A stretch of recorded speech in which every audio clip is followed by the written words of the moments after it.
Now, in other news, the Ministry of Health has released new guidelines for the burial of patients who succumb to COVID-19 related symptoms.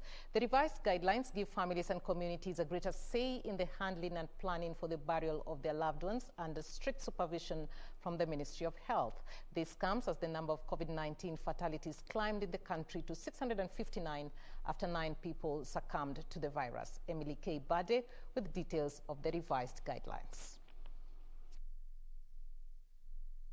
7 months since the first COVID-19 case was announced in the country, the Ministry of Health has revised its guidelines on the handling of bodies of patients who pass away as a result of coronavirus. And so today, and with this in mind, the Ministry of Health has updated the burial guidelines that were last issued in March 2020. The new set of guidelines is as promised last week to you and conforms to the current evidence that we have.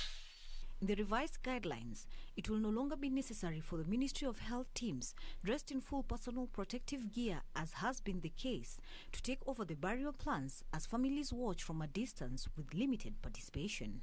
Their burials, sometimes conducted in the dead of the night, oblivious to religious and cultural practices. The families will from now henceforth take center stage in burial ceremonies, with the Ministry of Health officials only present to guide the process to ensure continued safety.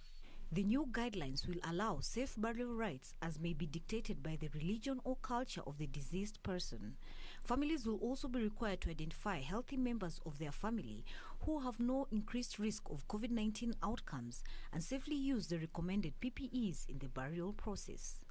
This means that if in your family you have someone who is diabetic, hypertensive, elderly, or a child, the Ministry of Health recommends that these individuals cannot participate in the role of being pallbearers, and families should instead find somebody who has no increased risk of infection of COVID-19.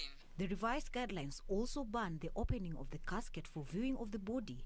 Social distancing rules remain in force, and the Ministry of Health officials will only be present to guide the process and ensure safety protocols are observed. You are still not allowed to wash that body. It could still be infective. And once the body is placed in that double bag and then placed in the casket, you are not allowed to open that casket. We continue to appeal to our people to strictly adhere to other containment measures, including ensuring hand washing stations are available during funeral services, wearing of masks continues in all public spaces, including burial ceremonies, and maintaining of social and physical distancing. The release of the new guidelines comes as the number of COVID-19 fatalities increased by 9 overnight to 659. 139 new infections were also reported from a sample size of 1,774, bringing the total to 37,218. Out of the new cases recorded, the youngest was a 4-year-old while the oldest was 82 years. Over the same period, 198 recoveries were recorded, with 46 from the home-based care program and the remaining 152 from the various health facilities across the country, pushing the total recoveries to 24,174.